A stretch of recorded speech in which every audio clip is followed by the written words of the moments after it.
I was just notified by Chloe that today is the 1 year anniversary of us doing the Cats episode. Oh, nice. It showed up how in her. about that? It showed up in her Snapchat memories of like us at my old house in Kalamazoo watching Cats. So today's the day if you want to mark checked. one anniversary. Yep. March Yeah, 12th. I should have checked that. Yeah. Yeah, Because one of the times we had talked about that, like, oh, when do we want to do like our anniversary episode? I like went back and because we didn't have them. Well, I mean, I guess she had that Facebook memory, so I was correct because I wasn't sure if it was like I was like a week off or something like that, so I didn't have it down exactly, but I guess I guessed right. I guess. But yeah, I went back and like wrote down the dates, like the anniversary dates for each thing, right, so we can decide which one we want to like settle on or whatever. yeah. We don't have to do this one as the anniversary, but I just thought it was fun to be like, holy shit, we've officially done this for a year. And that it's on the same day. Like, we're actually doing it like on the day. Because we changed our schedule. Yeah. That's the only way it would have happened. Yeah, I know. But I just like that if you go from like week to week, like exact year to exact year, we went from Cats to Un Prophet. Yeah. A French different. 2.5 hour long French prison drama. We've come a long way from Cats. Which you could say is what Cats is too. You said you found that, right? You found the Cats file? I do. I have the it. VOD from my perspective. Okay. But for some reason, your guys' audio is like pretty low in the mix compared to mine. I don't know. We hadn't gotten everything completely dialed in, but I do think it is salvageable in some way. So okay. At least for YouTube or something. Yeah, like a bonus thing. Just to say. I mean, there's some good shit in there. Yeah. I do remember Travis laughing a lot at me just getting very angry at the movie. Yeah. And Moose talking about the colors, because that's like a reference. Oh, yeah. We reference that sometimes, and people are probably like, what the fuck are they talking about? Yeah. Oh, I remember that now that you say that, but whenever we mention colors, I always thought we were referencing Barking Dogs Never Bite, because we kind of went into it for a little bit about like, oh, they're wearing a yellow jacket, and that's the same as the the color scheme earlier type thing. Right. I forgot about the Cats thing. Yeah, he was just like, the fucking colors, dude. Like, I don't know. Yeah. He was just like made a very I remember it now that you plea mentioned about it. the colors, and that's what I always think of. He was like, he was trying like so passionately to defend why it's a 6. Yeah. Just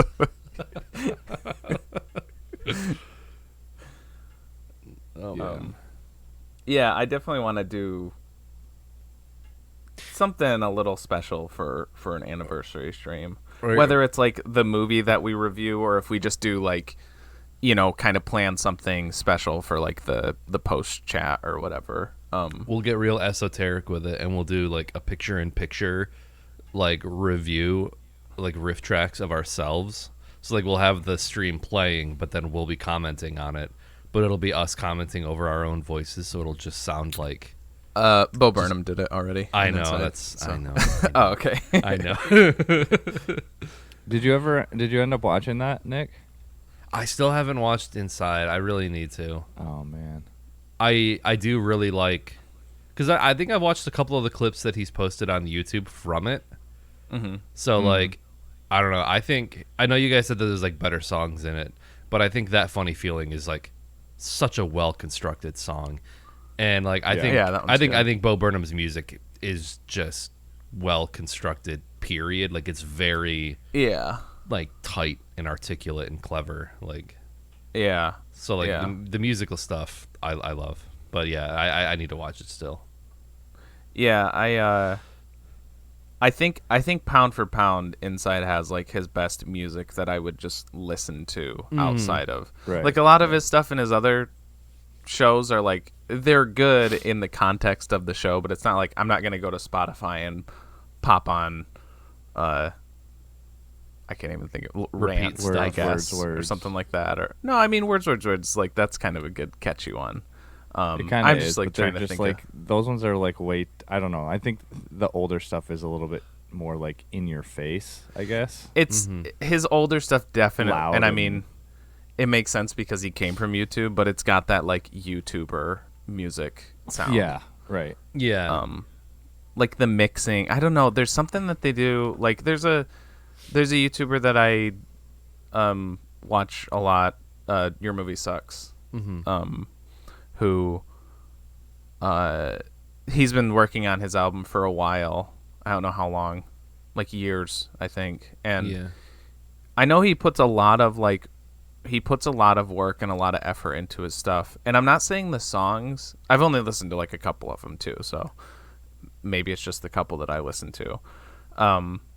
But there's a quality to this music that YouTubers make. It all like sounds like it's all self-produced, and maybe that's like the key. Came off a Masked Singer.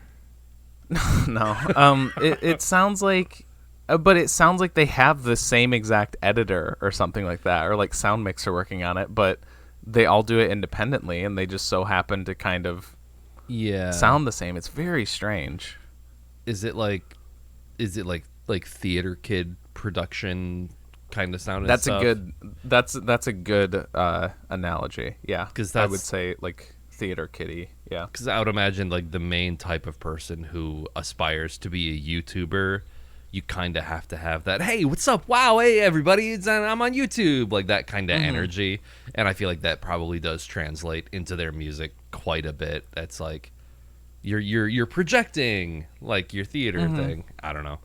It definitely feels like I would say like the vocals are mixed a lot higher than everything else. Oh yeah, that's kind of a key. Yeah. Yeah, like a comedy album. Yeah, kind of. And then like half of the instruments sound like, which is so weird because I know at least in his case he plays the actual instruments himself, but it sounds like it's all like done on GarageBand, where like it's like synthetic sounding instruments. It's weird. But I guess what I was saying is I think Bo Burnham has overcome that, and like especially with Inside doesn't have that vibe anymore. It sounds like professionally produced music, I guess. Yeah, and I think that comes with age as well, because he's like, for sure, he's like our age now, right? He's 30, like time didn't stop. It wasn't like he wasn't our age and now he is our age now. But he's 31 because he shot Inside in 2020. He has his adult name now. He turns 30. Yeah, Bob. Yeah. Hi, I'm Bob. I'm Bob Burnham. Yeah. I definitely especially with like what little I've seen of Inside, it definitely seems like he's outgrown the YouTuber proclivities. The confines of, yeah. And also seeing like Phoebe Bridgers do her cover of his song like as an encore was pretty good. I like what she said. She was like, "Here's a song that I wish I wrote," or something like that. And then that's how I feel like whenever like I watch or like think about Inside, is like, man, I could have been doing that. I could have been like trying to do something like that during the pandemic instead of just like doing a list of movies where like I don't actually make anything my own. Yeah, Bo Burnham was making Inside, and I was eating frozen burritos and watching the Chris Chan documentary on YouTube. So like, that's what I did with my quarantine time.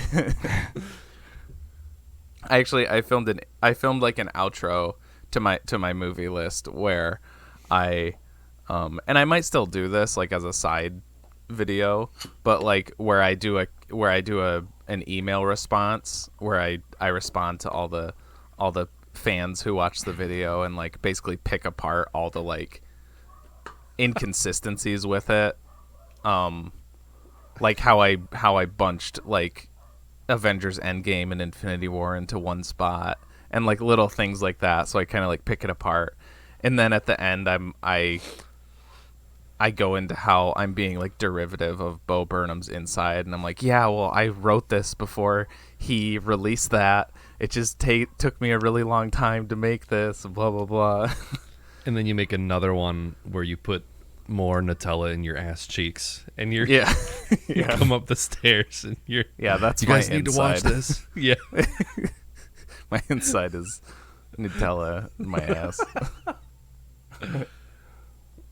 Oh man, I've watched that clip so many times too. The Steak and Shake one with the helmet. It's so good. I can't believe they let him in inside. Oh. Ooh. Welcome back to, and happy birthday to There'll Be Duds. Something that I am announcing now for the first time. It's our 1 year anniversary since we first did our cat stream, which is lost to the ether, I guess, until we pull it back out with, oh my god.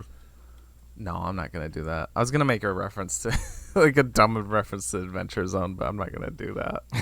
Oh, I was going to make a Blade Runner reference. Lost to time, like tears and rain.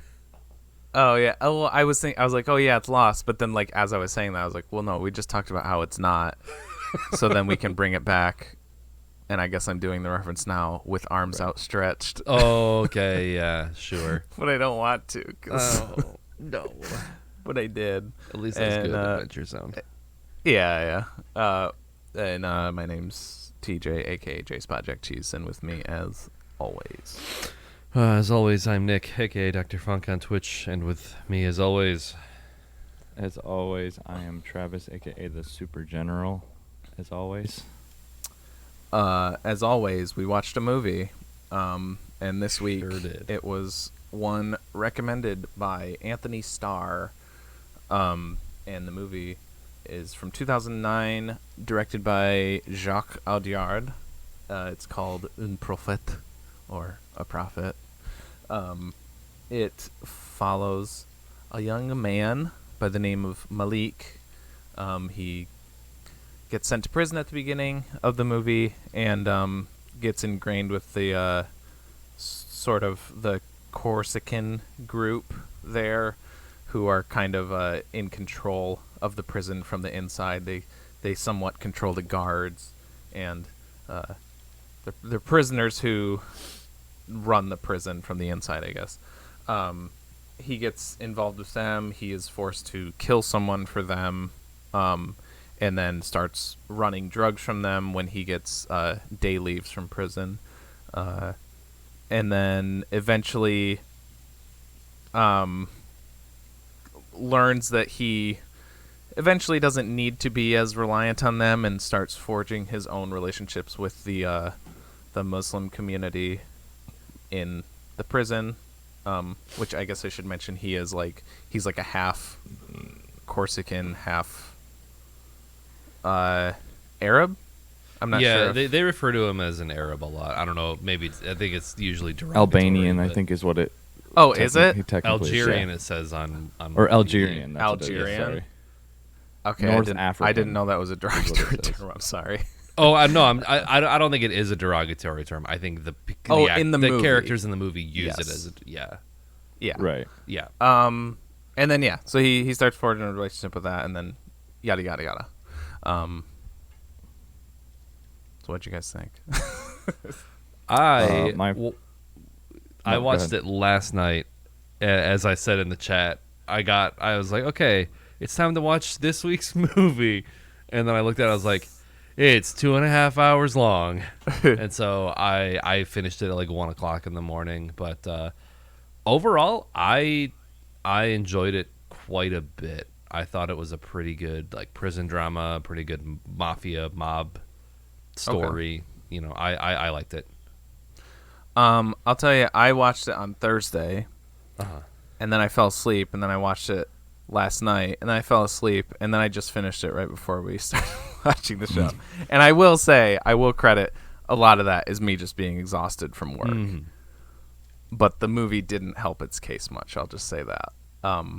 I based on what Travis was saying in the chat, I feel like I'm probably more in line with him. But I'm really happy at least one of us liked it, because I think I like having likes and dislikes. So I don't have a ton of notes. I don't have a ton of notes, but I am curious to see what you guys disliked about it. I'm gonna start, and I'll say like everything. Everything. I would say almost everything. The dude who suggested it. This is the guy that he's from The Boys. I was like, this is a very Homelander like thing, like the way to like mess with us. It's funny because I just started watching The Boys. Like, oh really? Yeah, I just started. Like, I'm only like 3 episodes in, but and now you're gonna stop because you don't want to support him. Yeah, now I'm kind of angry at him. This is like channel that anger into hating Homelander. This is the new Discovery for me, I think. That bad? Yep. I think it's tough because like and this is why I don't like to, whenever we get to the wrap ups and we're like, oh yeah, would I watch it again, or I don't really want to watch it again, like I really don't like factoring that into my like score, because if I'm thinking of that, this movie is a 0. It gave me absolutely nothing that made me want to go back to it. Man, like, I thought I was gonna be like the only outlier, and you guys were gonna be like, I just really like the lighting and all this like shit. And I was like kind of like, all right, I'm just gonna be pointless here because I'm just gonna be talking shit the whole time. I have some. I do try to, even when I don't like a movie, I do try to. Unless there isn't anything, if there's something good, I'll try to give it points for that. And as far as I could tell, because I will credit some of it to a language barrier issue, especially with the story, which we can get into later. But I think the lead actor was pretty good. I thought he did a pretty good job. He seemed like he could, he like carried a lot of the scenes. I thought he was a pretty good actor. That's probably like the biggest positive I can give it, is that I thought he was pretty good. The only good part of this movie is the fact that his name is a good setup for a dick joke. Yeah. Or ball joke. Lick my balls. Oh, okay. Yeah, there you go. That's it. But only thing I liked in this movie. Yeah, I think like in the broadest terms, my issues with it is that it's just a prison movie that is exactly like every other generic prison thing, and it doesn't do anything special with it to me. It's like how many times have you seen a movie or something where a guy goes to prison and then he has to, people are going to kill him, or else he starts out innocent and then has to start, doing criminal things, because isn't that in a fucking Shawshank Redemption, where he's like, I went to prison, or he's like, I was innocent, I had to go to prison to become a criminal, or something like that. I'm butchering the line, but it's that, and then he goes through it, and then he gets released at the end. I just didn't see it. It's kind of my thing with like, which we briefly talked about in a while ago, I think, but like my thing with because he said that I was like anti-Italian or whatever. With my thing with gangster movies, it's not across the board. I think there is a lot of. I'm not over the moon about The Godfather, but I think it's pretty good. But most other mob movies, I think, just feel like derivative of The Godfather, and this movie just feels derivative of. I don't know what's The Godfather of prison movies. I don't know. Shawshank, probably. Shawshank. I mean, that in my first note Shawshank literally was different. Gangster Shawshank. Shawshank is a different. That's a prison movie that does, not follow the same exact thing. And I mean, Shawshank Redemption's fucking amazing. Like, Yeah, I think the difference is, like, in Shawshank, Andy Dufresne is not corruptible. Or at least, I mean, he kind of is. Like, he works for the guards and he works for the warden, but he's not like Malik in this, where it's just like, I'm going to basically forge ties with everybody, and then I'm going to like screw everyone over and be my own guy at the end. Yeah. I guess I'll just say for like my positives. Yeah. Let's go with that. I think I'm not as informed by like prison movies because I haven't seen a lot of them. Like Shawshank is a big one that I've seen, but otherwise, I totally understand where you guys are coming from with it just being like another prison movie because it does follow. I feel like that type of story beat for beat, and maybe it's because I haven't seen a lot of other prison movies that follow this exact formula. It was like, I guess I saw it outside of that. I just saw it as a story on its own that takes place in prison. But yeah, I get what you guys are saying. Yeah.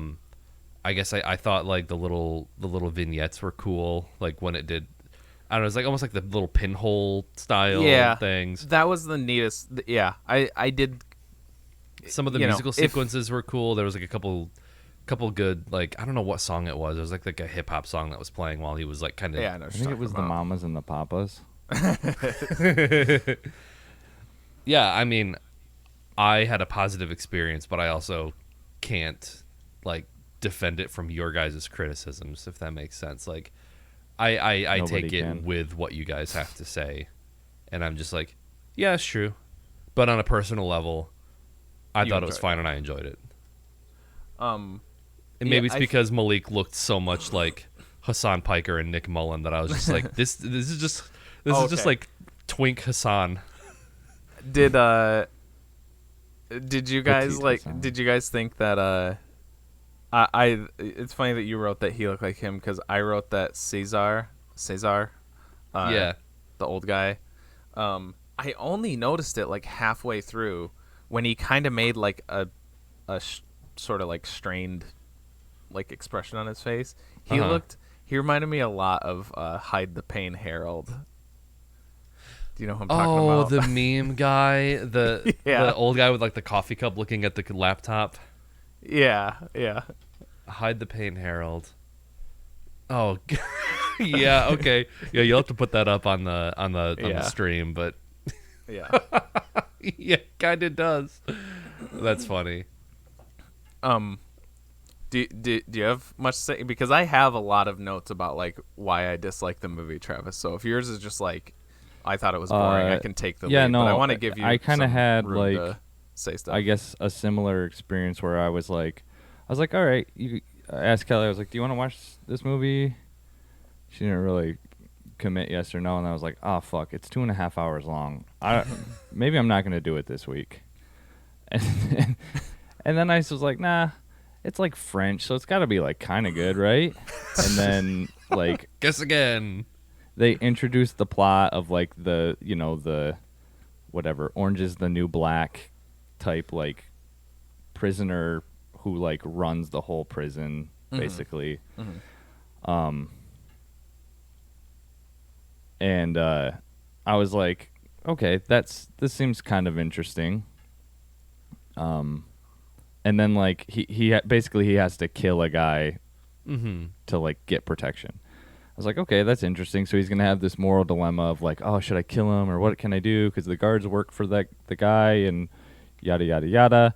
And then like he kills the guy like 15 minutes in, and I was like, okay, so what's the rest of this movie gonna be about? And the answer to that question is nothing. That movie is about nothing. Yeah, see, that's what I like up until that point, which I will say it's actually more like 30 or 40 minutes in that he actually kills the guy. Long? Yeah, it's a while. Wow. Because I took note of it because I was also like wondering like how long that was because I also think that was kind of a turning point for me. But when I like, because I fell asleep watching it last night, so then I had to like fast forward through it to get to where I was at this morning. And so, and you can like, track it as it goes along. And it was like somewhere in like 30 to 40 minutes where I like saw the frames from that scene. Yeah, I'll also say that like up until that point, I was like, okay, this is like a 6. If it follows the same trajectory, this line, it's a 6. And like it was, it was interesting enough to keep watching. I like that. Yeah, the dilemma, everything building up, like him like training, and like even like I think my favorite moment of the scene of the movie was when he's in that cell with the guy and he's just like stressed, and then you just see the blood like come out of his mouth because he's like biting down on the razor blade in his mouth. Yeah. Oh yeah. His single like Benny Safdie good time tear rolling down. Yeah. And then he does that, and like you said, like, and this is where I guess we can get into like the story and how I could chalk some of it up to just the language barrier, but I had no fucking idea what was going on, like scene to scene, like, or the purpose of any of it. It was just like dudes talking in prison cells. Well, and he's like, oh, the dude, it became readily fucking apparent, like, it was before his last day out when he like kills the guys in the van or whatever. Mm-hmm. And he's talking with Cesar, and Cesar like names a couple guys, and I'm like, I don't know who these people are. I should know who these people he's talking about are at this point in the movie. I don't know these names. I don't know what he is talking about. He's like, oh, I need you to go here and do this and blah blah blah. And I was like, why?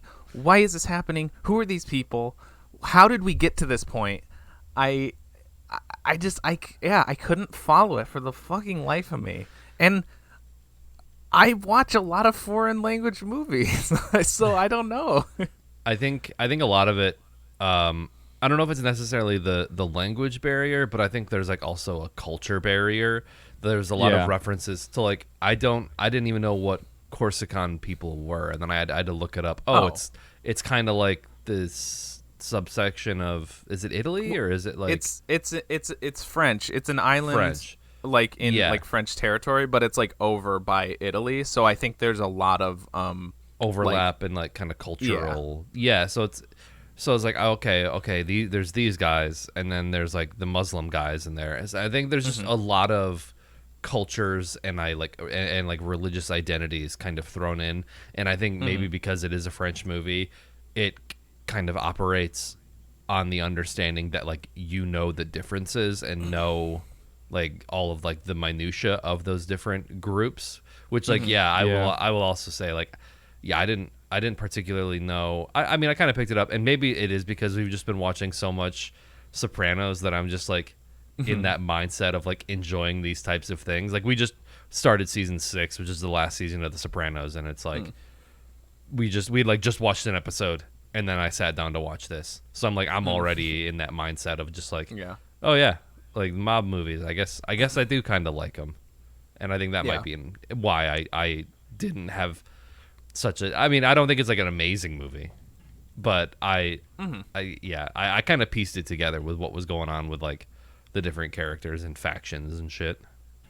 So don't get me wrong, I did like at the end of the movie, as it was going along, I'm like, okay, I get that he is, he's like a drug runner for these guys. They're using his days off to. It wasn't like I was completely just blind, like I was watching it without subtitles or something like that, but you wanted to go for the genuine experience. You watched it with no subtitles. It was all kind of like I was realizing all of this like after the fact. I was never getting the information as it was being told. It's like I had to, after a scene was over, or like after like a sequence was over, like the them talking and then him like doing the thing, I was like, oh okay, that's what they were talking about in the previous scene.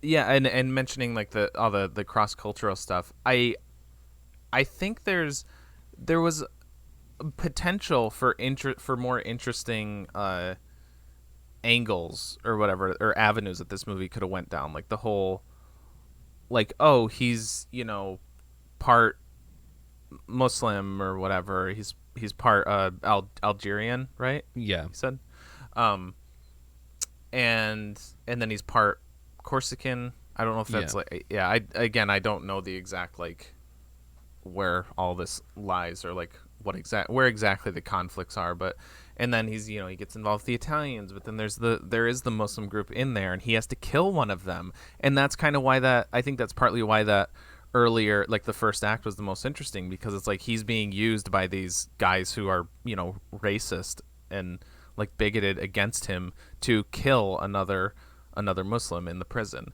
and that was interesting. And I was like, there's some interesting things that you could do with this, all this cross-cultural stuff. But then they didn't really do it. Where it ended, he's just like, oh yeah, now I'm in with these guys, and I'm gonna ignore. Like, oh my god, that was the fucking emotional payoff. Was that scene in the thing where the guy's like, oh, come over here, I'm lonely, and then he's like, no. Because like I feel like that punched him. Or they'll like introduce kind of plot lines that I feel like didn't really go anywhere. Like the whole reason that they had him kill Rayeb, the guy that kind of peeks at him through a glory hole in the shower, is like it's almost like a throwaway line. Cesar says something like, oh, he's like a witness for an upcoming trial or something like that. That's right. And he knows, I think he knows that like his life is in danger in prison, so he never ever goes out of his cell for anything ever, because he knows that like constant threat of danger. So he basically is like, all right, get to know this guy. And then they're training him with like the razor blade in his mouth. And it's like him like trying to like be like try to pull it out as fast as he can, and watching him like progressively kind of cut. I will say, that I think that was the most interesting idea in the whole movie. I think that the whole lead up to him like practicing, and like if the movie had been more like that, I guess throughout, I think maybe you guys would have enjoyed it more if it kind of was less.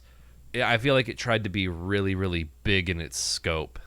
Yeah, maybe. And it's just like these little things, these little his story of like being pressured into doing things that he doesn't want to do. Okay, well, I don't want to just jump into negatives now, because I feel like you both not enjoying it is making me look at it more critically.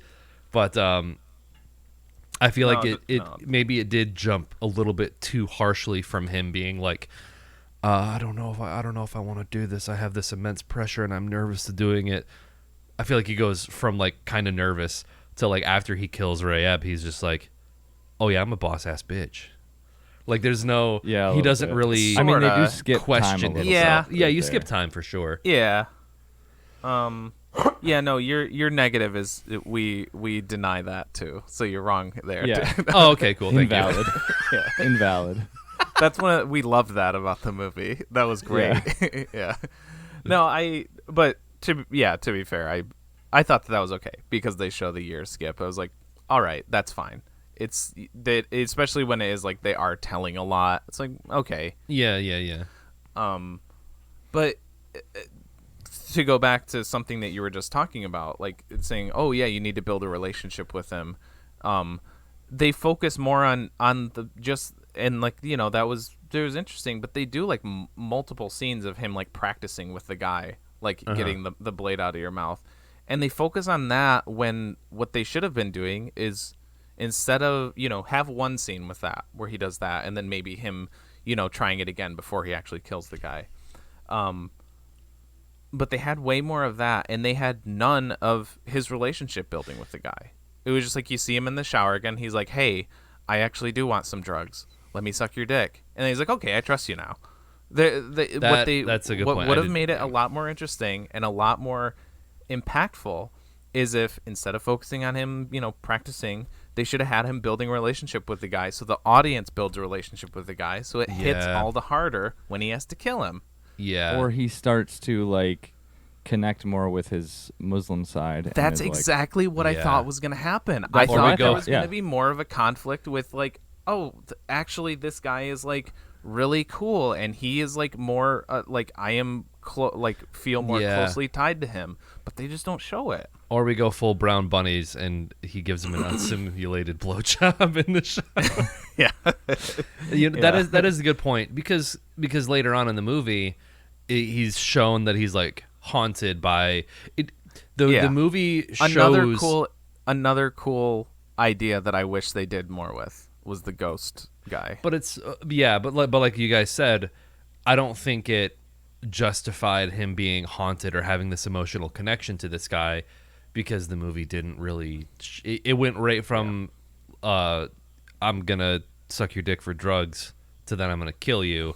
But then it's like he's haunted by the vision. He's like, are you there? Like you weren't really friends with him, and if you were, the movie didn't show it, and like you said, the audience didn't build a relationship with him either. And it's like, okay, well, you're smoking cigarette smoke out of your neck, and that looks kind of cool, I guess. But, And you're on fire sometimes. Yeah. Yeah. You know what? I realized that it reminded me a lot of, and maybe it's just because we have this coming up, but it reminded me a lot of like a Fortnite short film. Oh, where it's just like it's a very like basic plot and idea, but they're like, oh, but we're gonna do something, and like we are not innocent. We're not gonna execute it well. No. What I'm saying is like they do like a very generic story, but then they're like, oh, but we're gonna have a thing in there that makes it different. And with this one, it's like there's a ghost and he smokes shit out of his neck, like fucking Beetlejuice. I mean, I wouldn't even say that like he doesn't even really seem haunted by it. I mean, haunted in the sense like I guess literally that there's like a ghost. A ghost, yeah. But other than that, he doesn't actually seem like he's actually just like he's not like terrified of the guy, except for like the first time where it's like I think it's supposed to be portrayed as a dream where he's like wrestling with him. Oh yeah, like he's sleeping behind him and he like wrestles with him or whatever.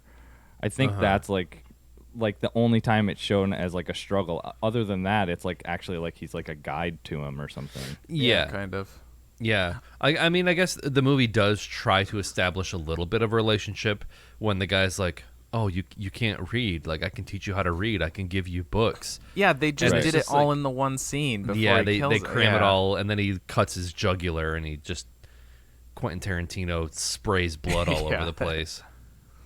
Yeah, I thought that, and it's like, it's funny because this is also like I was trying to think. I was like, oh yeah, that part was kind of cool, but this is right after the kill because it's like the first like haunting or whatever, and so it's like it follows with like this being like the turning point, and it's not even like a major turning point. It's like a wide bend because it's not like I was in love with the movie. And it was more like I thought the movie was okay, and then it just so it wasn't like it wasn't a U-turn. I'll say that. It was more like a Michigan left maybe. But like I thought like when he's like sleeping, I think it's right after he kills him, and then the guy's just like in the bed behind him, just like staring like wide-eyed. I thought that was kind of cool. But yeah, that's and then he like wrestles with or. Oh, was that right before that? Okay. Yeah. Okay.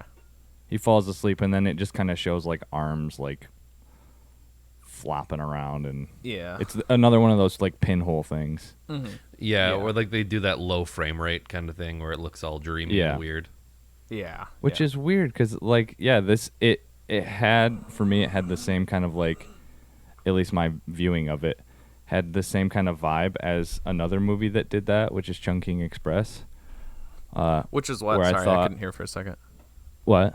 Say it. I couldn't hear for a second. Oh, like Chungking Express. Okay, I was wondering if this is gonna get brought up.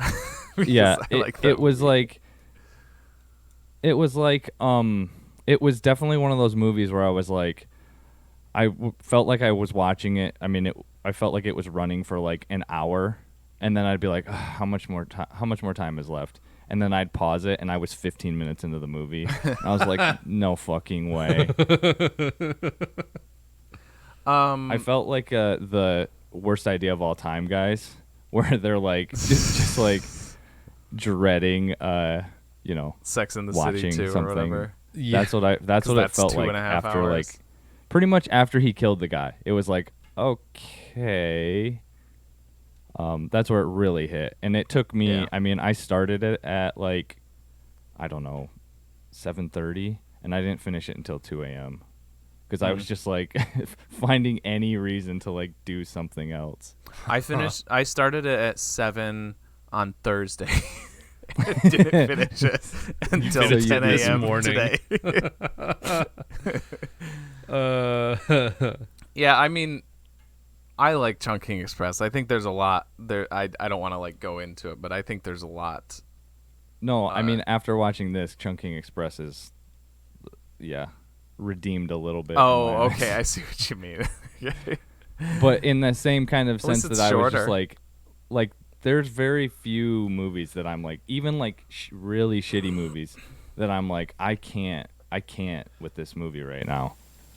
I just don't want to watch it. It like makes me mad and like anxious. I'm just like squirming in my couch, like trying to like escape the prison that I'm in.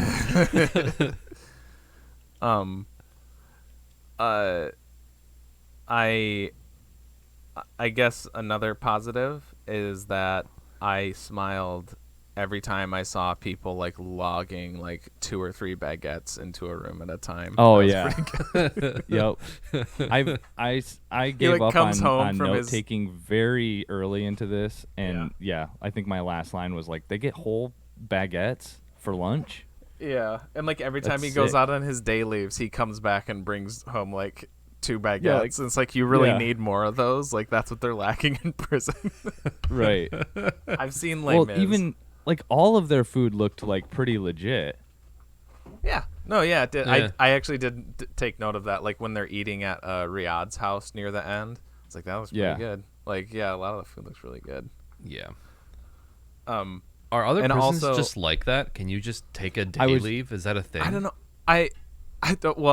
My first note actually is that anytime I watch something that like depicts like prison systems that aren't in America, I'm like, hey, look how much nicer it is. Like some of the cells are like kind of like grungy and grimy, but like for the most part, there's like, the fact that they can just wear like regular clothes, right?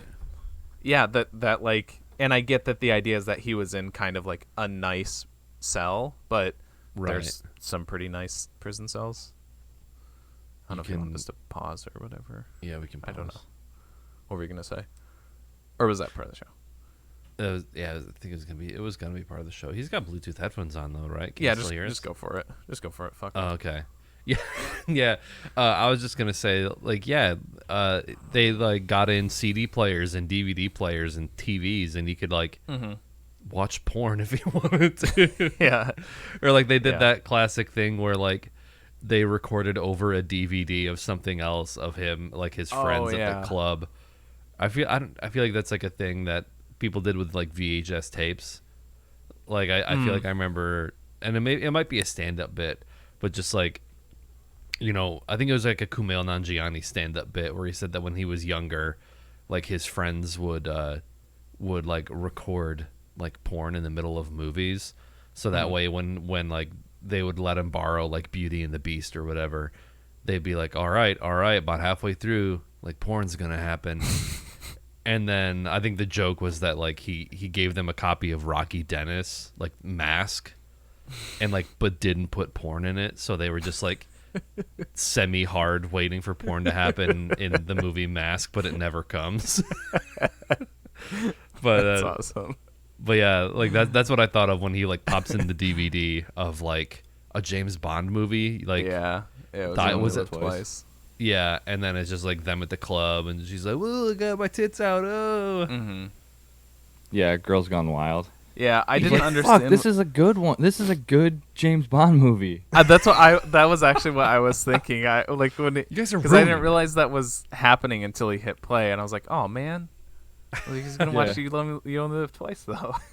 That's one with Blofeld. Yeah, I thought he was gonna watch You Only Live Twice and then get some like really good idea for like assassinating or becoming like a mob boss or something. Yeah. I wasn't gonna make a note of this, but then they mentioned it again, so I noted that they got triples of the Paris Marbella. Did you guys notice that? They got triples. I know what you're referencing. Oh, okay.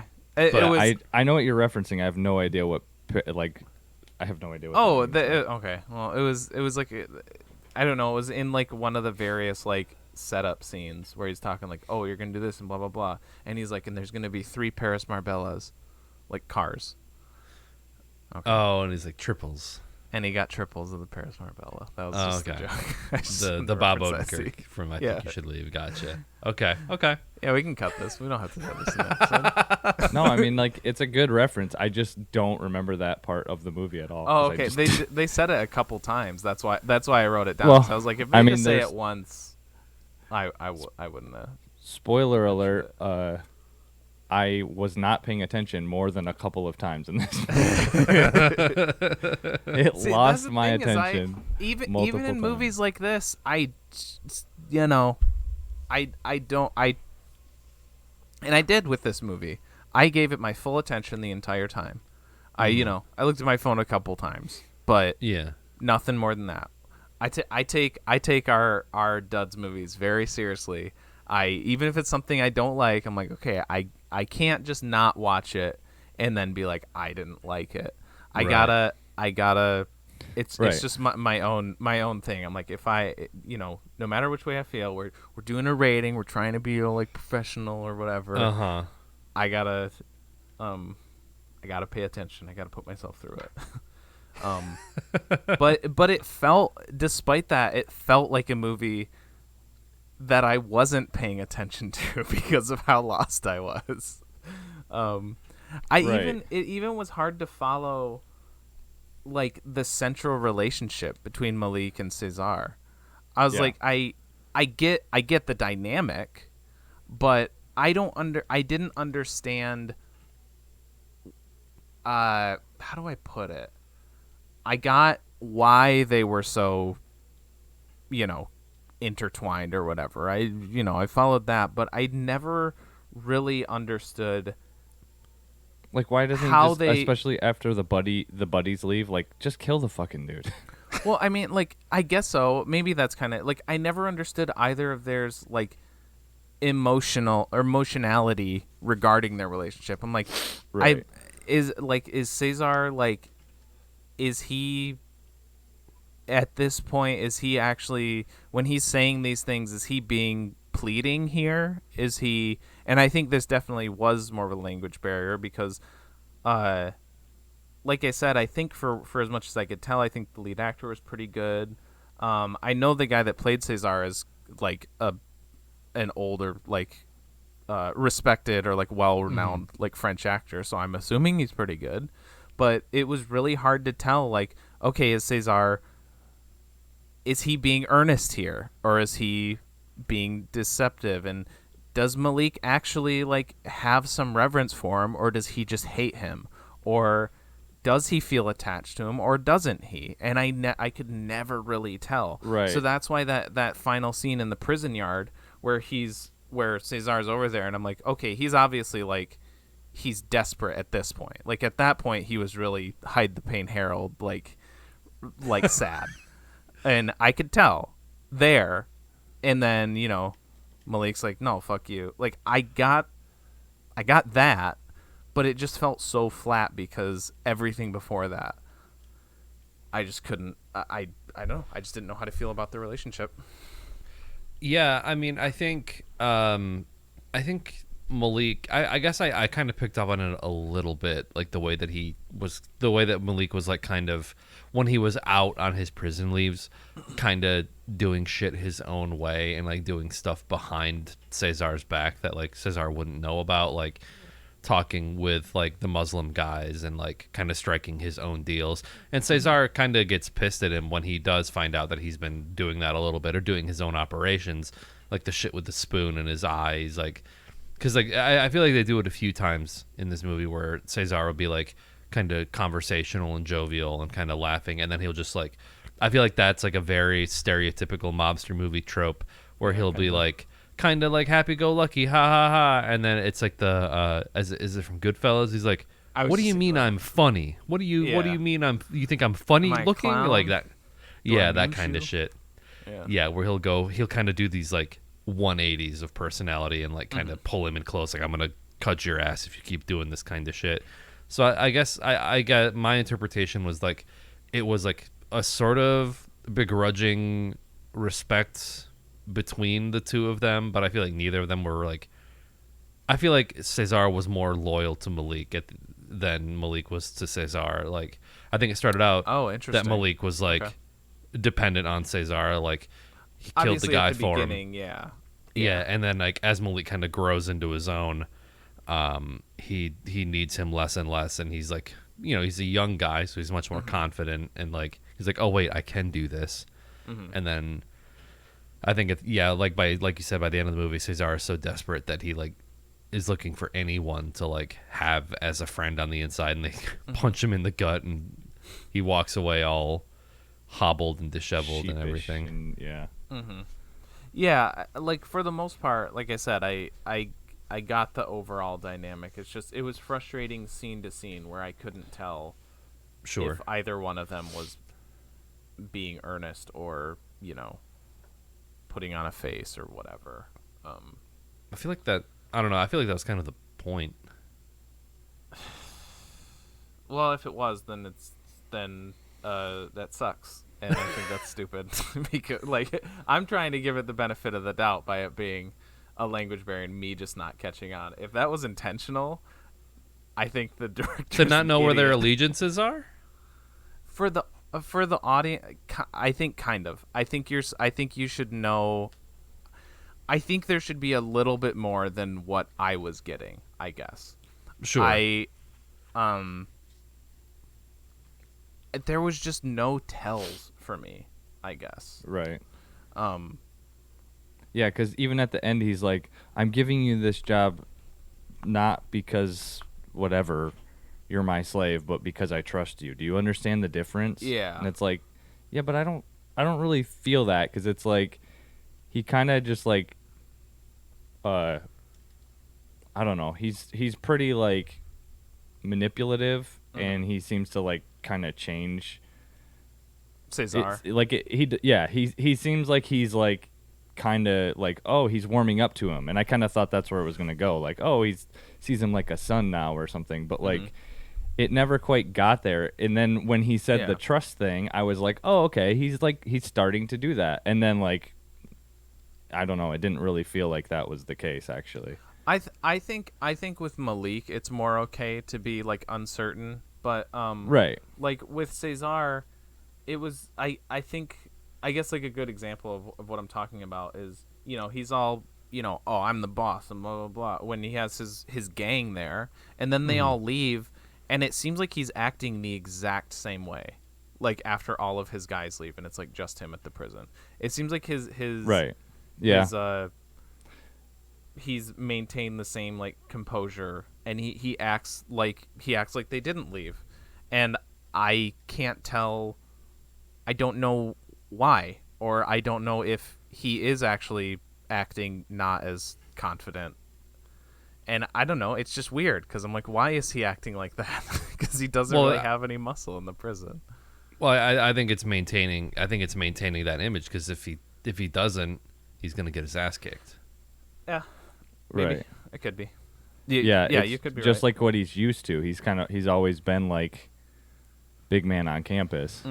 I feel like when you're like a boss, you have to portray yourself like a boss. No matter what, even if you don't have because it's like he's still connected. The guy's got out, but he still has like those connections, even if they're not there with him. So like he still has sway with like at least one of the guards, right, or some of the guards. Yeah, so it's like yeah, but the guard is like, oh no, I can't do anything for you. Yeah, he starts losing it at that point. Yeah. Because I'm starting to like this movie now. I'm shaking my head for the because that's I don't know. I think that might be like a more like mobster movie trope because like in The Sopranos that kind of shit happens every once in a while where it'll be like two characters that have every reason to be hostile with each other will like hug and handshake at the end of like meetings and shit, and then it's just like we gotta whack this guy kind of thing. So I think that's kind of part of that genre of just saving face and like not really knowing what the other person is thinking or feeling because everyone is basically backstabbing each other and shit. I get that, but I think these being movies, these being fiction narratives, and these people in them being actors, I think should like it. In the Godfather, there is an amazing scene where in the fucking Godfather. Yeah, I never saw that one. That's the triple version parody of the DVD. Yeah.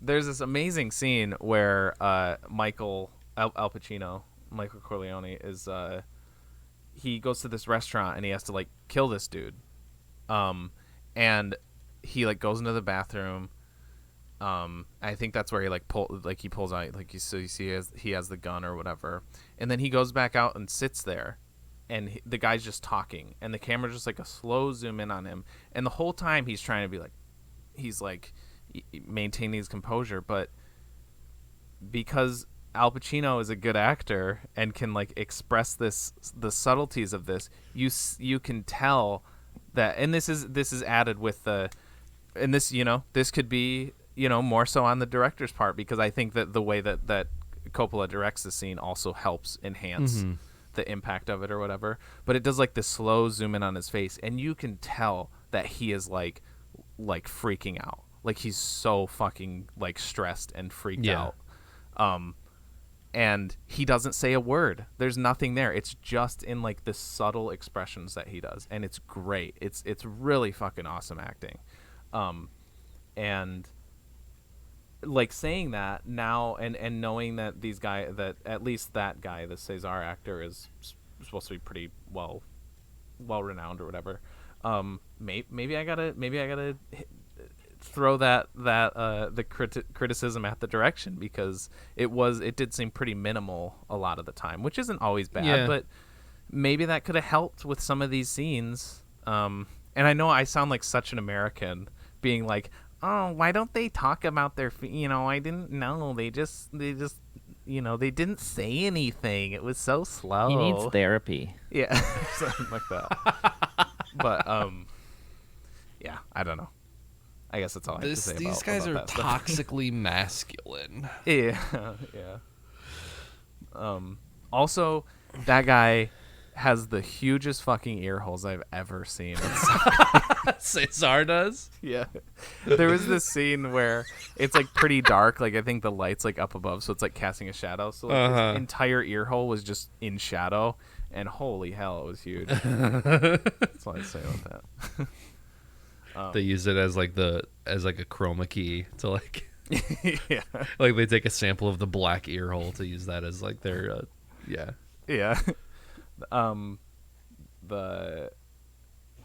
The only other note I had, I don't know where you guys are at in the thing, but it's more of like it's not as big of a thing even, but did the titles seem like weird? I don't know. They felt really because they were just used like, it's like, oh, this is somebody's name, and now it's like we're gonna put a title for eyes and ears, and then we're gonna put a title for Christmas, and I don't know. It's more of like a nitpick, but I thought they were very strange.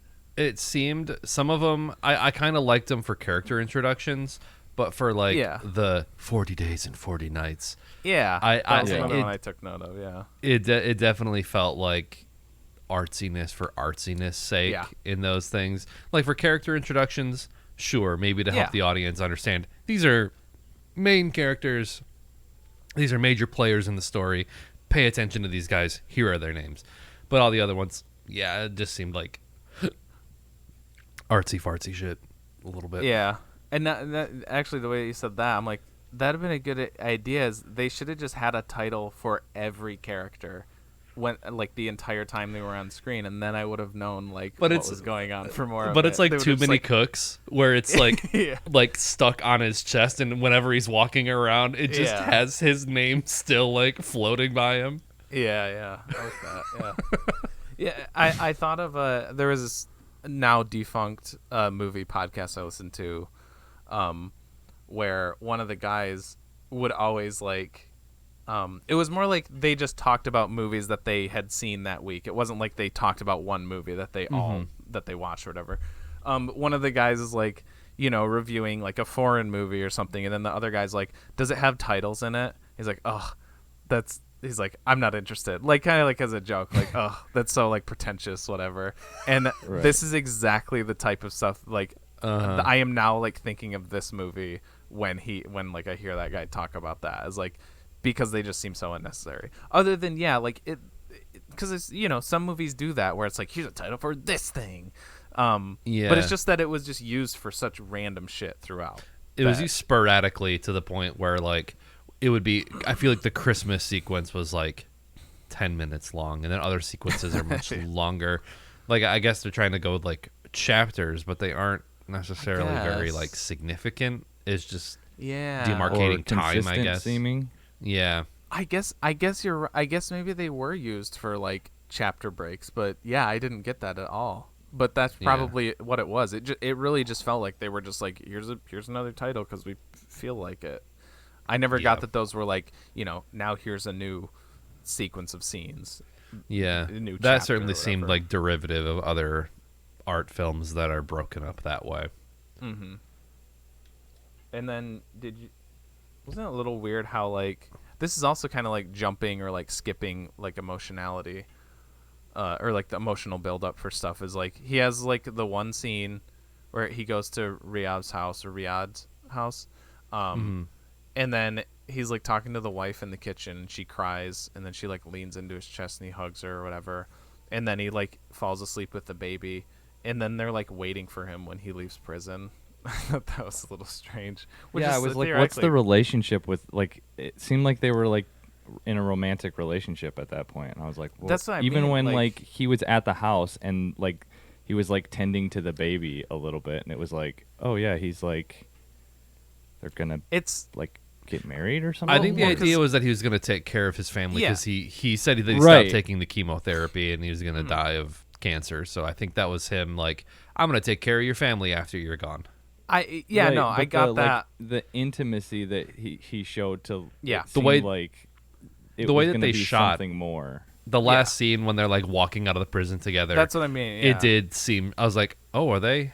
Are they? Yeah, I thought like he went to like do the like French 2-kiss thing, and I was like, oh, is this like?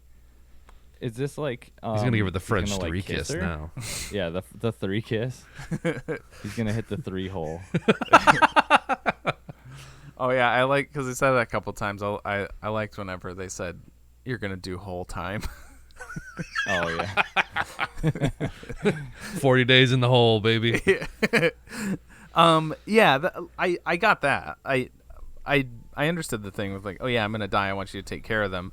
But it was the way that it was like portrayed was just like, oh, he said that you're taking care of us now. That I guess you're my husband now. And he's like, hey, kid, I'm your dad now. And like, it was just that they were like, yeah, okay, all right. I guess this is happening. It's like, did you ever watch Tim and Eric's bedtime stories? Yeah, I did. I have. It's the Bob Odenkirk one when he's like the guy that cuts off people's toes. Oh, and, like, yeah. Emmett Walsh is the detective. And like, I think he like runs and jumps off the pier and dies. And and then like he cuts him open and toes fall out. And he's like, just like I thought, full of toes. I'm your dad now, and then he like takes the kid and like they leave. It's like, well, I'm your dad now. Yeah. Yeah. I'm good to move to final thoughts if you guys are. Yeah. Yeah, I am too. It's pretty much time anyways. Yeah. All right. When do you go? I feel like I've went like first. I'll go first. I'll give the one slightly less positive than I was feeling at the beginning of the recording review. Go with how you feel about the movie. I want fair. I thought the movie was okay. I guess I didn't have as much trouble with like the sort of like factions and character motivations as you guys did. I think I just kind of took it all at face value and I haven't seen a lot of prison movies, so I didn't have that initial like, this is just derivative of things that have been better done before it. This is gangster Shawshank with a white dude named Caesar instead of Morgan Freeman. I don't know. I thought it was fine. I mean, I don't think it was like the most groundbreaking thing. I thought some of the cinematics were kind of cool. Some of the scenes were kind of cool. But I totally also understand your guys' criticisms and why you weren't like super stoked with it. And I think that's part of a good discussion anyway, to be like, oh, this is what I didn't like. And it's like, oh, I can kind of reevaluate and understand why you didn't like a certain thing. But my viewing experience overall was fairly positive. I thought it was pretty good. I thought the story was somewhat interesting. And that might be informed by the fact that I'm watching like Sopranos and more mob related things. So this is just kind of an extended episode of that in some ways, which I don't want you to take as me saying The Sopranos is like this, because I do think you should watch it. And it's different than this. But yeah, I mean, I thought it was fine. It was pretty good. for me, from my opinion. Which is allowed 7. Here. 7? Okay. 7, yeah. Alrighty. Little twink Hassan, Nick Mullen was pretty good. This movie was a slog. It was painful. It literally, when I said earlier about the anxiety, I had like literal anxiety. I was so frustrated. Like the last like hour of this, I was squirming. I was pausing it. I was doing anything I could to avoid looking at the fucking screen. But that's the thing with foreign movies like this, especially subs.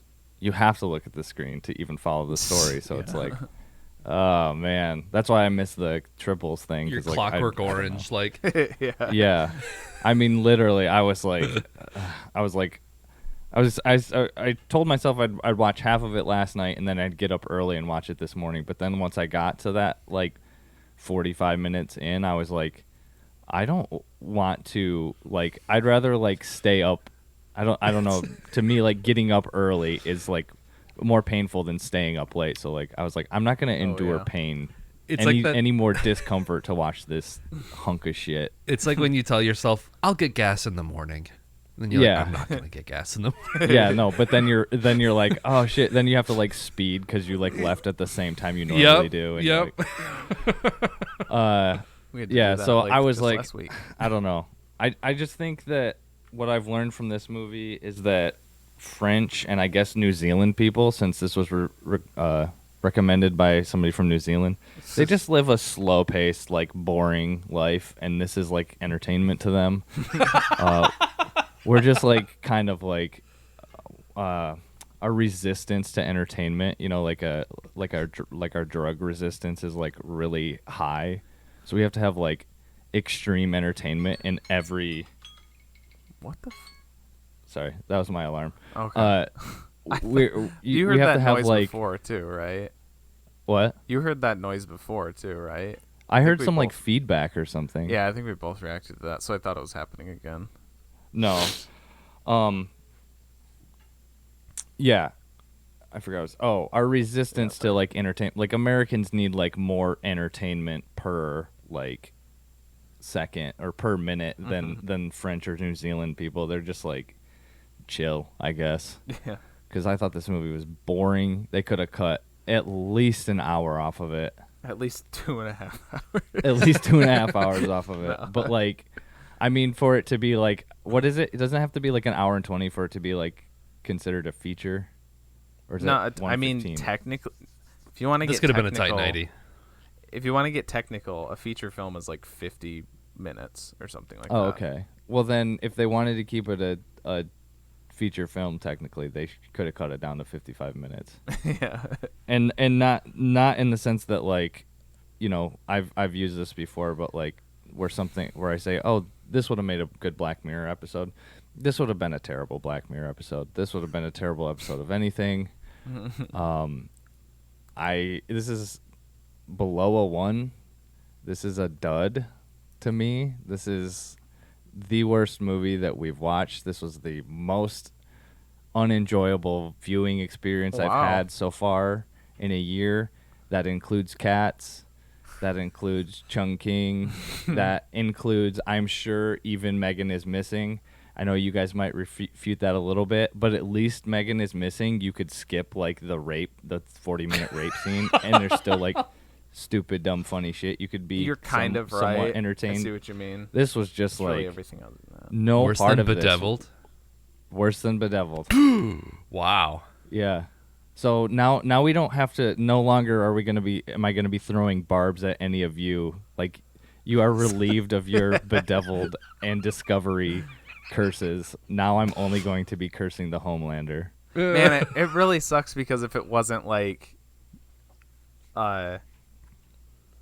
if it wasn't so long, like that really does like.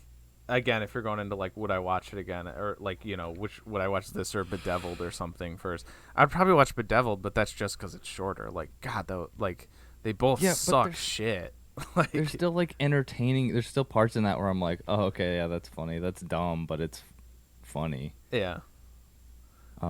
Yeah, I just realized this is like last week was a 10 and this week was a 1 for me. So it's a very dramatic swing. I know the last few have been very high. I was like, ooh, are we going to nail like all the celebrity recommendations are going to be great? And like before that we did Paris, Texas, we did Rango. We've been on kind of like an 8 streak. Yeah, I guess it's been time for us to get a what do you want to do for your score, for your number score?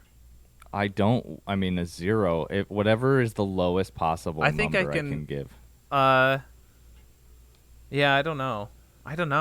It's funny because if you're talking about for Letterboxd, I was gonna make a joke about like when I said, oh, the rewatchability, it's at a 0, but I was like, oh, but that's not allowed on us because we're on a like 1 to 10 scale. But I don't know, should we include 0? Because like you can't do that on Letterboxd technically, but since it is an average, it doesn't matter, Well, if it's an average, then I'm gonna go a -6 just to cancel out Nick's. Okay.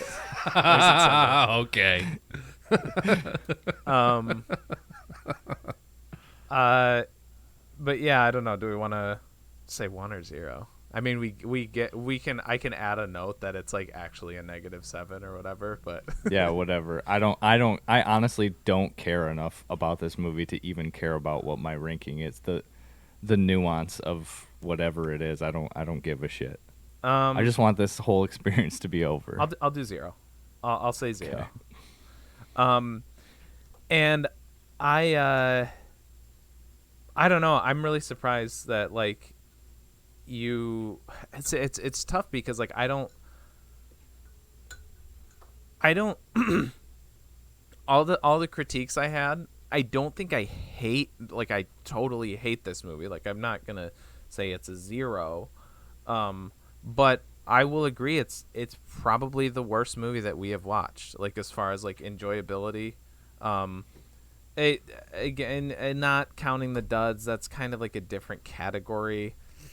It's hard to really like compare it to those for me, so I don't know. That it's a little trickier. Like, is it, I guess it's technically a better movie than Bedeviled or Megan is Missing, but again, I would probably watch those minus the last 20 minutes of Megan is Missing again.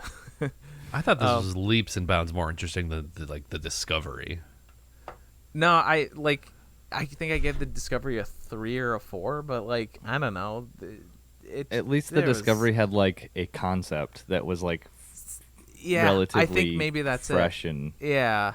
The execution on that one was not great, but this was just like, hey, I'm a guy. This was like, no, never mind. Go ahead. Sorry. Yeah.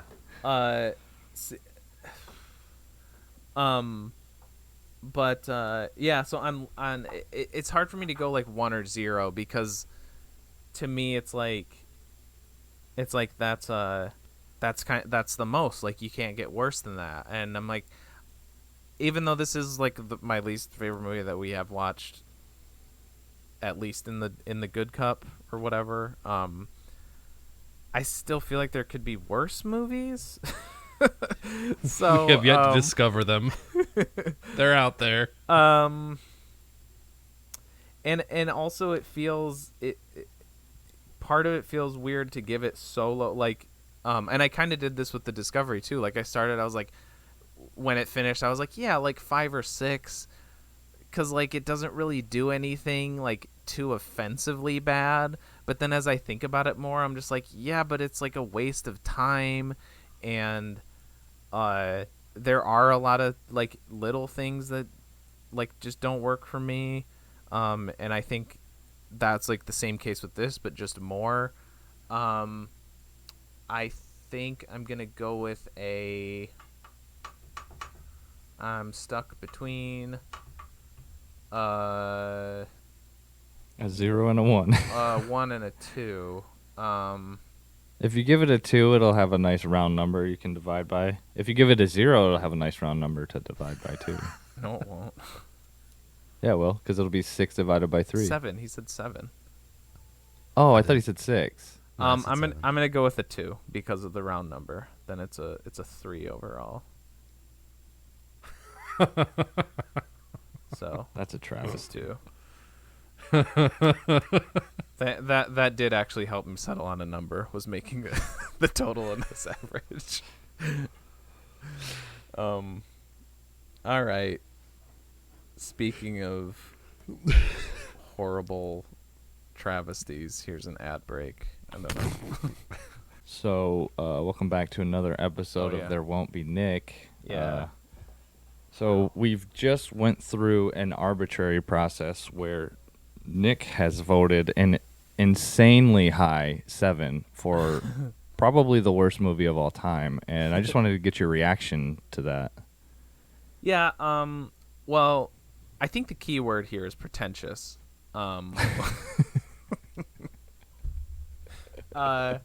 We mentioned it a little bit when talking about the movie, and I think it's a mixture of that, and then he is obviously really horny for the lead actor.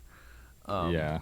So, in that I will be honest, that has probably skewed my attraction to the lead actors. Probably skewed my my personal that gave you a 2 towards a. No, not for this one. Yeah, it was kind of attractive, I guess, but I would say he's. Oh, you're saying in the past. Okay. In the past, for not necessarily stuff that we've done for the show. Right. So I get that. Pretentious. I don't know. I mean, I know for a fact that I'm the least pretentious person in the world, so I can't really relate in that area. But I have witnessed it a lot. I just witnessed it for 2.5 hours over the course of the last couple days. So, it's been very like present in my mind lately. But I've been going for a while. So, what's your take on this situation? Because I think we're coming to a point where we might have to damn it. Have him seek help. I think that's what you were getting at. Yeah. Yeah. I would agree. Yeah. So our bottom 5 on the list, or I guess I'll say bottom 6. 6 through 4 is the Matrix sequels. Third from the bottom is The Discovery, which has a aggregate score of 4 out of 10. Number 2 is Jack Frost with a 3.5. And number 1 bottom is A Prophet with 3. So nice. It is the lowest. Man, I could have got it under 3 if I'd have given it a 1. I mean, it makes sense that the person who brought Bedeviled like really okay, I see. All right, that's the last one. Yeah. That's the period on the sentence until you bring in another terrible movie. That I didn't bring this in. No, I'm saying until you unseat. You were the champion. Oh, so the gauntlet has been thrown. The glove has been thrown down. I need to find something in your eyes worse than this to bring in. Right. Okay. I don't know if I can do that. I don't. Just pick maybe your favorite movie, and I'll probably just hate that. That's what it seems like. Oh, easy. No Country for Old Men. There you go. There you go. That's built in. You already hate that one, so we'll just. I would give that one a 2 maybe or a 3. I think you need to reevaluate it. I do not condone this it's course not in of the action. same realm as this. I do not want us to search out more movies. Punish each other. Punish each other. The cup. Yeah, we have the good cup, the bad cup, and then the punishment BDSM cup. The pain cup. I like that. Pain cup. That's the cup test is what we can call that one. We're back, by the way. We're back, yeah.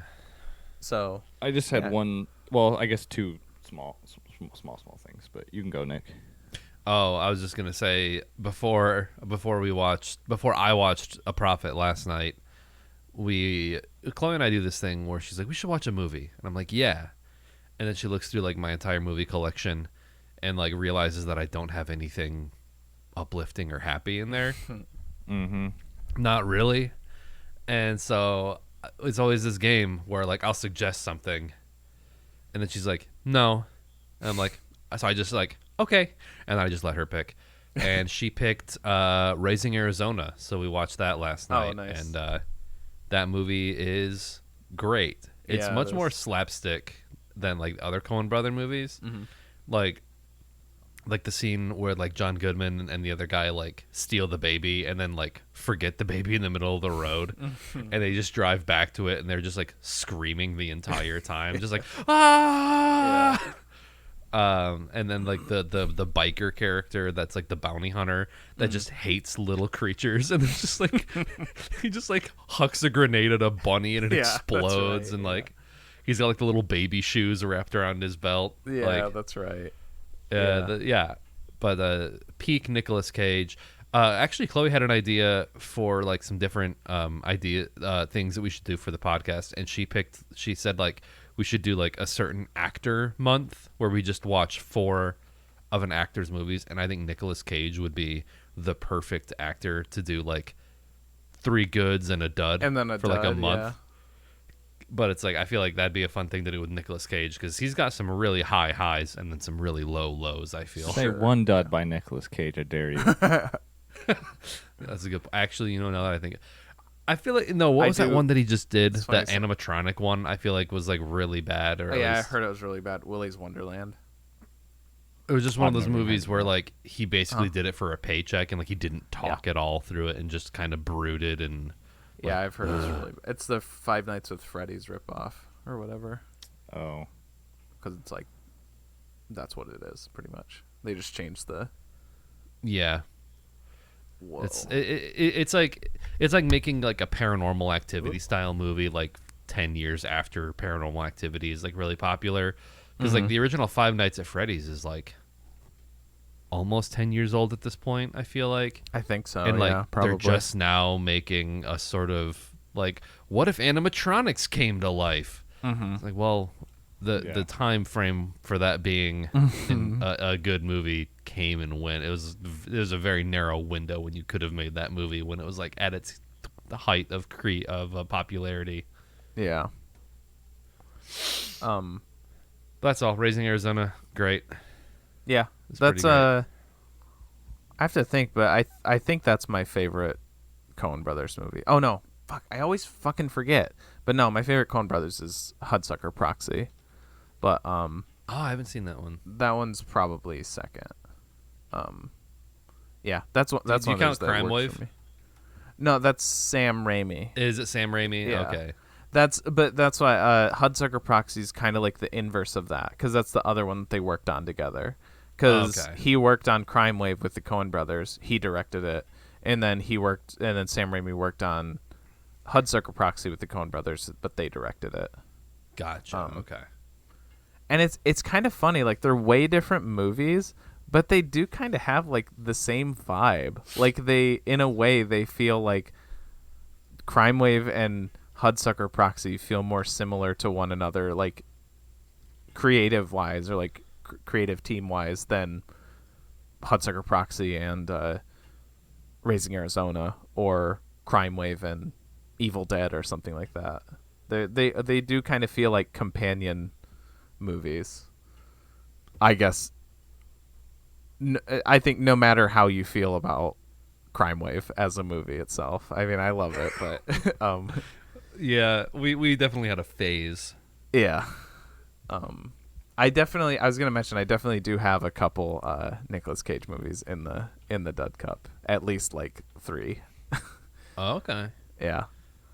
Because I've seen a lot more of his movies lately, and I feel like Nicolas Cage kind of gets like the Adam Sandler treatment sometimes, or not because like they make similar movies, but I think people regard them as just like, oh yeah, they're like these guys that make like bad movies. I don't know. I feel like it's like Adam Sandler makes a different kind of bad movie than like Nicolas Cage does. Because like even if like, it's a bad movie, Nicolas Cage gives 110% no matter what is like thrown in front of him. Where Adam Sandler is just like, oh, I don't even. Well, he did. Shabadoo. He just goes down a water slide and gets kicked in the nuts or something. Like that's. Yeah, exactly. Yeah, the Adam Sandler ones are the ones where he can have a studio pay for him and his friends to take a vacation. Pretty much. I think a good comparison too is like Bruce Willis lately, because he just does all those like those. I don't remember. We might have talked about it on the show, or maybe we were just talking about it. We talked about it because Red Letter Media did a video about all like the Red Box movies that Bruce Willis is in, maybe where that it's was just it, like yeah. they shoot all of his scenes isolated from all the other actors, where he's just basically walking around. Yeah. And he's got like an earpiece where they deliver all of his lines to him, and it's just Yeah. But yeah, I'll always be the resident Coen Brothers defender. I know you guys have a much more I'm just more strained relationship with them. I think I'm kind of like in between. Like I think I've watched like anytime they have a new movie, I'll check it out. Yeah. They're just very it's a coin flip whether it's going to do it for me or not.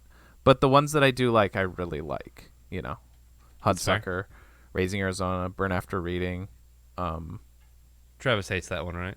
Yeah, I think so. Which one? Burn After Reading. No. Who hated that one? Yeah. I think it was Ethan. Ethan, yep, it is Ethan, yeah.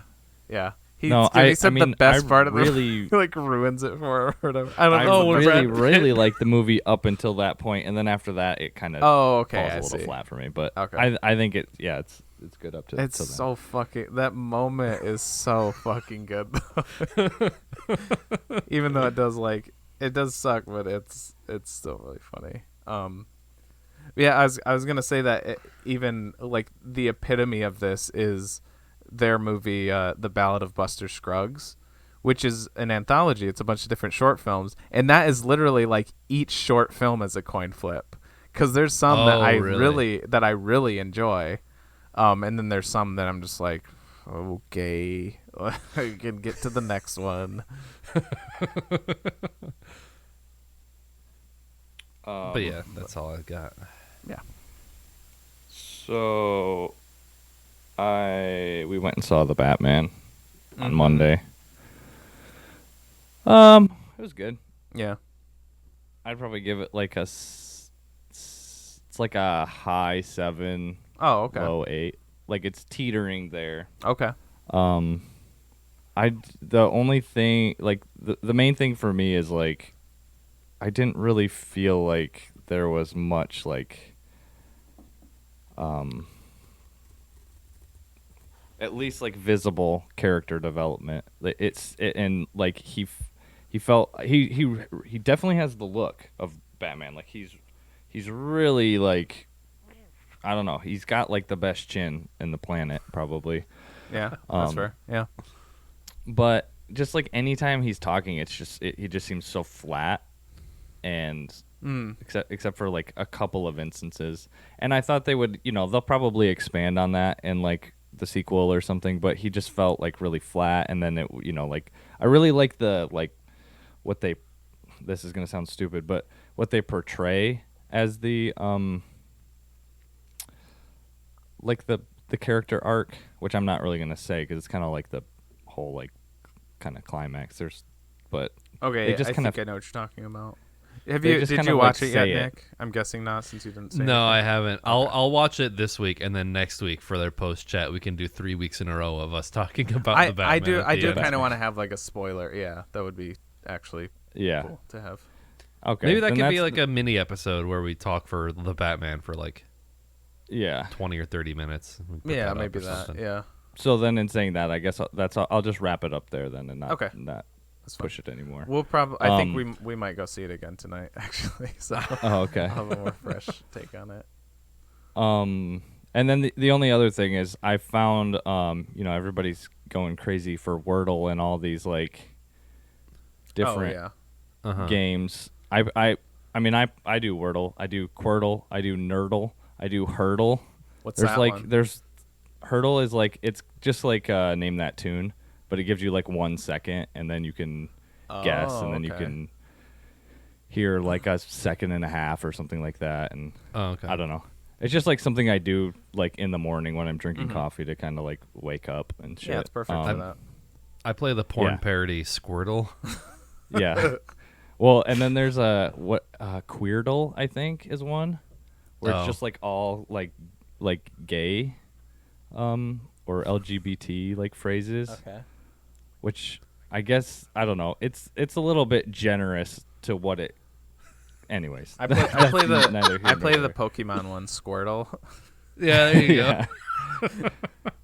go. But yeah. Anyways, there's one I just found. It's at boxofficega.me, and it's just like it gives you like a random month or week, I guess. And you have to guess. There's five movies, and you have to guess what like the movies were, what were the top movies of that week. And there's like clues you can reveal, like plot line, actor, director, budget, genre, and stuff. So it's kind of fun. It's pretty hard. What's it called? It's boxofficega.me. So it's box office game, but there's a period between the A and the ME. Oh. Okay. So it's not exactly like Quirtle or Wordle or whatever, but it's in the same vein, I guess. Oh Jesus, this is hard. Yeah, it is pretty hard. There's like some where you're like, oh duh, but then like I don't know if you guys are doing it right now, but like the number one, I pretty much always reveal like tagline and actor, and I was like I revealed the actress. Wait a minute. Sorry. Okay, I'm not this the far. Actor, and I was like, okay, I have some guesses, and then I revealed the tagline, and it kind of threw me, and I was like, oh wait, no, it's not that. But then I know it was that. Oh, it was okay. Just like, I see what you're talking about. Like I don't know, like the taglines, you think they're like obvious, but they're like, I don't know. They kind of are, but they're almost. Damn. I don't know. It was kind of that one specifically. I guess it's not all of them, but. Oh shit! Yeah, I just guessed at number one, and I thought I would have got it in one, but I was wrong. What did you guess? Because it's like weekend of September 1st, 2000. Yep. Oh wait, no. I guess it's not a 2000 movie. I guessed Gladiator, but that was my first guess too. Was it? Yeah. I think it's like 2002. Yeah, you guys need to reveal the actor. I think it's 2000. Reveal what? I think it won the Oscar in 2000, didn't it?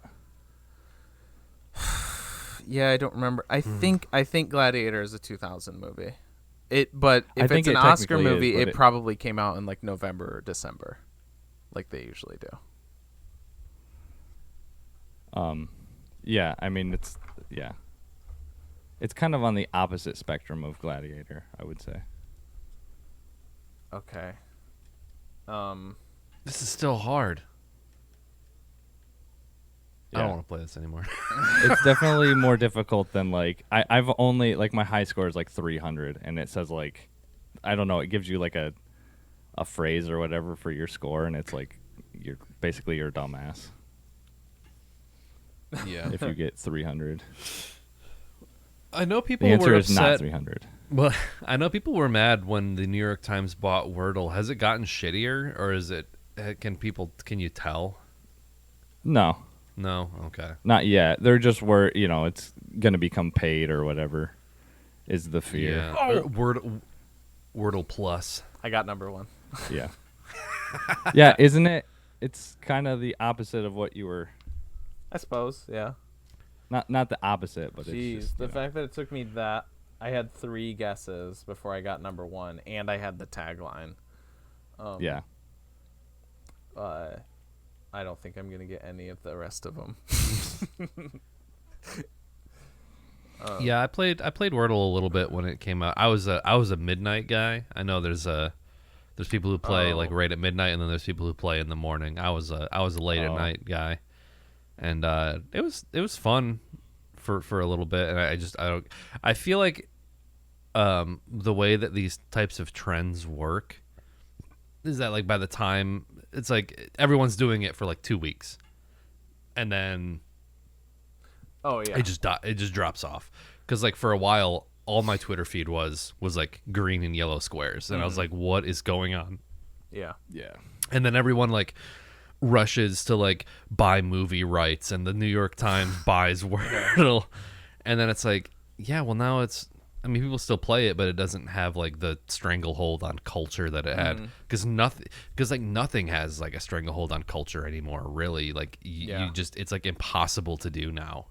I always go back to Tiger King as like, and it was happening before Tiger King for sure. But it's just like, that's a good. Everyone talks about it for 2 weeks, and then we all just forget about it. And now there's like a not made for TV movie. It feels like a made for TV movie, but they're doing like a or whatever, with what's her face from SNL as Carol Baskins. Yeah.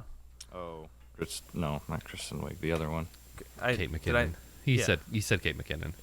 Oh, okay. Kyle MacLachlan plays her husband though, which is kind of funny. Yeah, I like that. That's good. I would watch it only to see Kyle MacLachlan recreate the scene where Carol Baskins has her husband like on a leash and he's on all fours. Hell yeah. That's the only reason I would watch that, to see that scene recreated. Yeah. I just want to say I'm still playing Pokemon Go, so that whole stranglehold, like, I stick with my shit that you know. So I'll probably be the only person playing Wordle in like 5 years. Right. Okay. You still play Wordle? Movie for next week. We are finishing up our celebrity recommendations month with a dud from our second recommendation from Elijah Wood. And this is I'm already waiting for Nick to do his fist pump excitement dance, because we are doing, and I am also very excited because this is a director who I have wanted to watch his stuff for a very long time, and I just have never gotten around to actually watching one of the movies. And this movie is from 2012, directed by Neil Breen. It is Fateful Findings. Finally. Yeah. Yeah. I have a couple Awesome. of his. This is, I think, the one movie that any of them recommended that I already had in one of our cups. So nice, because this was already in the bad cup along with a couple of his other movies. Awesome. So yeah, this is I'm pretty sure you can only buy this movie. I don't think because I'm pretty sure how he does this stuff is like you can't rent it, so it's a little pricey.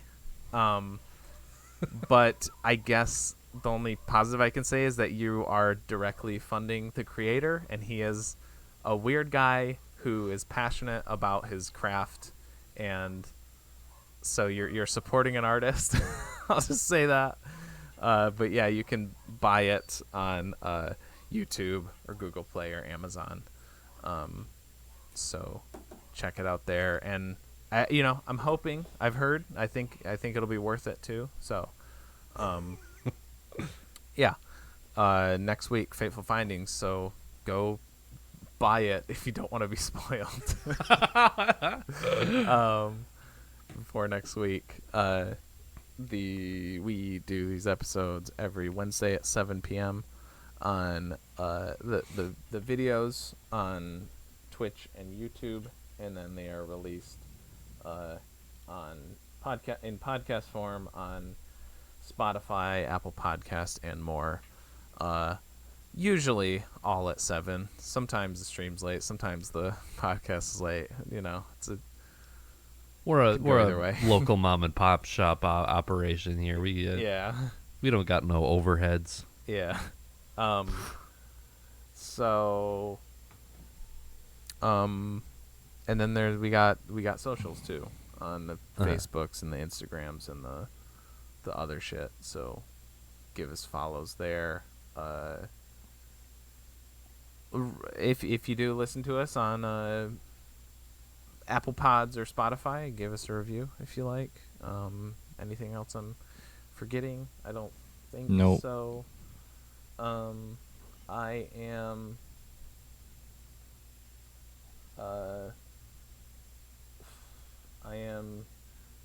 your Jesus. Yep, that's it. Nailed it. I am I don't fucking know. I'm your mustachioed Frenchman, bringing you some baguettes. TJ, aka J Cheese, and with me as always. I am your haunted neck smoking cellmate, Nick, aka Dr. Funk on Twitch, and with me as always. As always, I am your empty shell of a man. Ow. With nothing left to give. Travis, aka the Super General. He's in a prison of his own.